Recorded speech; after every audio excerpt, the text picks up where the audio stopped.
Na época, ninguém imaginava que ainda ia haver um conflito pior do que a Primeira Guerra Mundial. E houve, a Segunda Grande Guerra.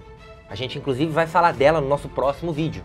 Mas eu acho legal a gente, antes de falar da Segunda Guerra Mundial, compreender um conflito predecessor, que diz muita coisa sobre o porvir, que foi a Guerra Civil Espanhola. Inclusive, muita gente vinha me pedindo nos comentários. Vamos falar sobre a Guerra Civil Espanhola depois da vinheta, e aí a gente vai entender como que a Europa vai se comportar até o momento em que a Segunda Grande Guerra Mundial estourar e, consequentemente, o mundo se envolver nesse conflito. Então, fica comigo.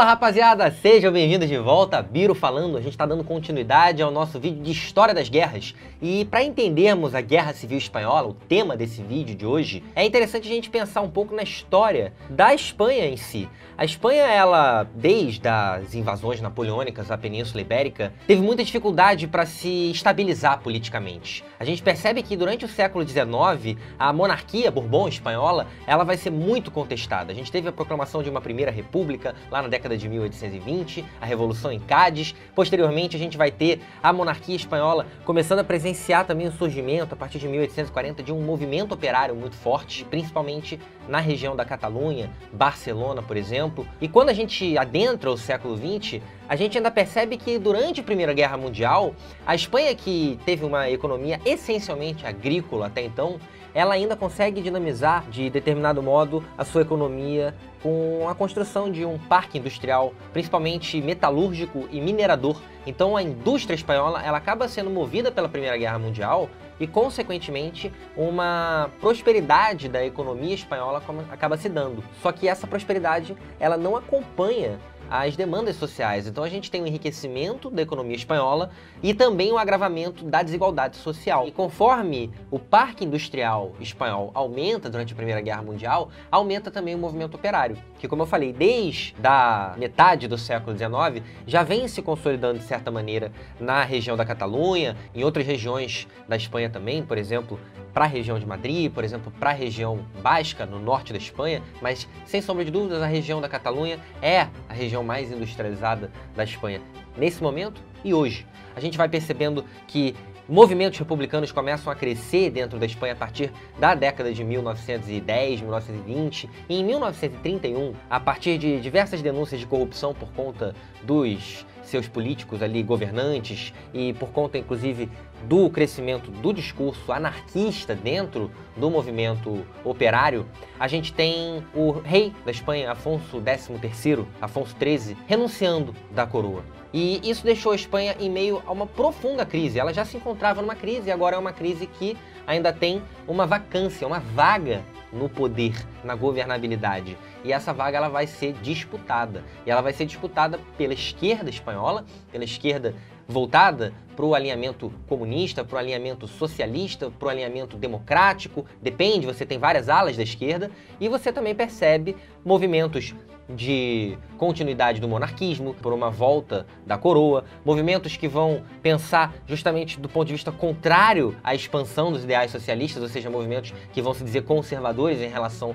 àquele tipo de ideia. Então a gente vai vendo que a partir da renúncia, da abdicação da coroa do rei Afonso XIII, a Espanha ela vai viver uma década de 30 extremamente conturbada. O movimento operário, historicamente, desde quando ele surge ali com a Sociedade Operária de Barcelona, depois você vai ter a Confederação Nacional do Trabalho na Espanha, ele indicava, para aqueles que seguiam a sua dogmática, indicava a não participação no processo político eleitoral. E quando a gente percebe esse intervalo de tempo entre 1931 e 1936, onde em 1931 o rei havia abdicado e em 1936 vai se iniciar o conflito que a gente vai analisar hoje, o que aconteceu nesses 5, 6 anos foi uma série de alternâncias no poder, e esse grosso do operariado espanhol, que tinha alinhamento anarquista, ele não participava das decisões eleitorais, ele se abstinha da participação eleitoral, pensava justamente numa lógica mais revolucionária. Mas em 1936 ele decidiu por apoiar os movimentos de esquerda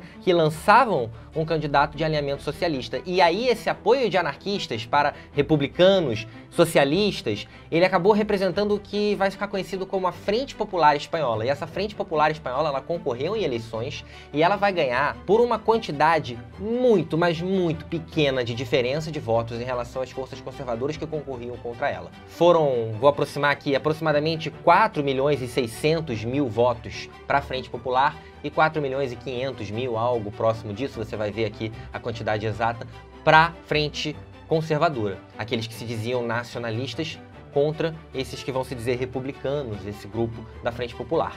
O que acontece é que, apesar da Frente Popular ganhar as eleições, por maioria, ainda que muito diminuta, popular, conspirações golpistas começam a se formar, principalmente a partir das Forças Armadas espanholas. A Guerra Civil Espanhola ela foi o último conflito no mapa europeu que se deu antes da Segunda Guerra Mundial. É necessário a gente pensar nas minúcias das batalhas, nos nomes dos grandes generais? Não.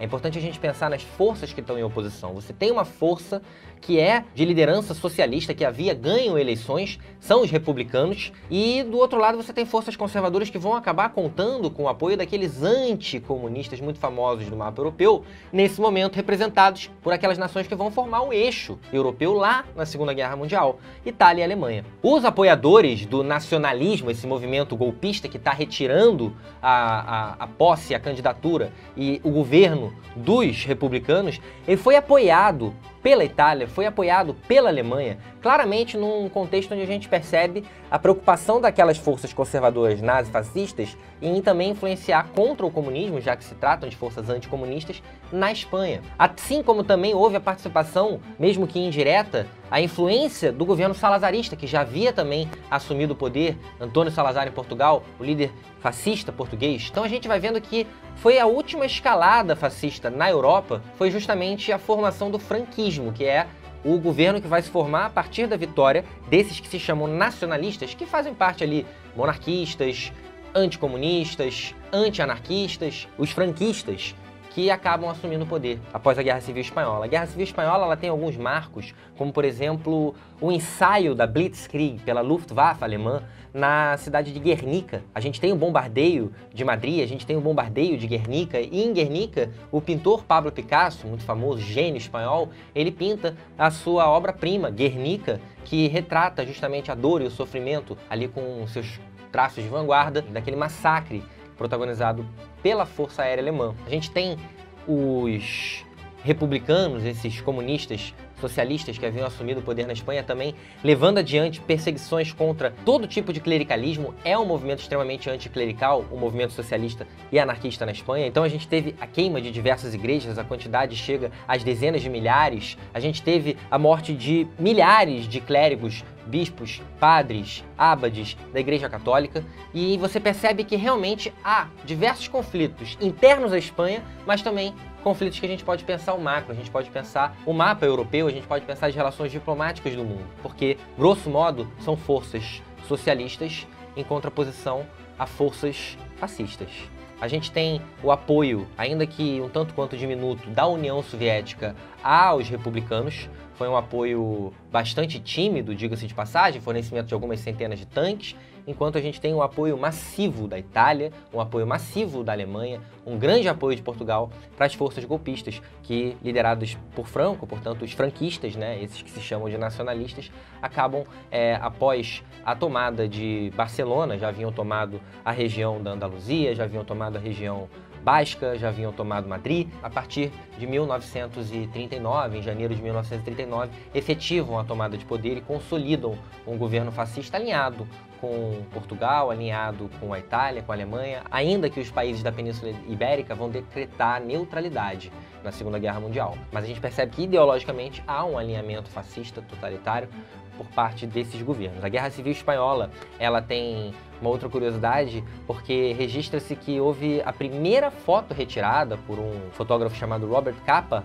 de uma morte ao vivo em campo de batalha. Essa foto que vocês estão vendo, uma foto um tanto quanto polêmica, existem discursos que vão desmentir, de que na verdade não foi bem assim, mas ela tem essa curiosidade, a Guerra Civil Espanhola, de ter sido muito fotografada. A gente também tem alguns famosos participando do conflito do lado dos republicanos, do lado dos socialistas, como por exemplo Hemingway, o escritor norte-americano, como por exemplo o George Orwell. A gente tem também o Saint-Exupéry, que é o escritor do Pequeno Príncipe, francês, muito famoso. Então é um conflito que foi muito notório e muitos prestaram atenção naquilo que estava acontecendo, porque ele já simbolizava as tensões que iriam entrar em erupção nesse mesmo ano que termina a Guerra Civil Espanhola, em 1939, e a Segunda Guerra Mundial acontecendo. A gente vai falar sobre isso no nosso próximo vídeo. Então, se você chegou até aqui, deixa seu like, comenta o que você gostaria de ver daqui pra frente. A gente está selecionando, tal como escolhemos esse tema, os temas mais votados, e a gente se vê dentro de breve. Um grande abraço, fui!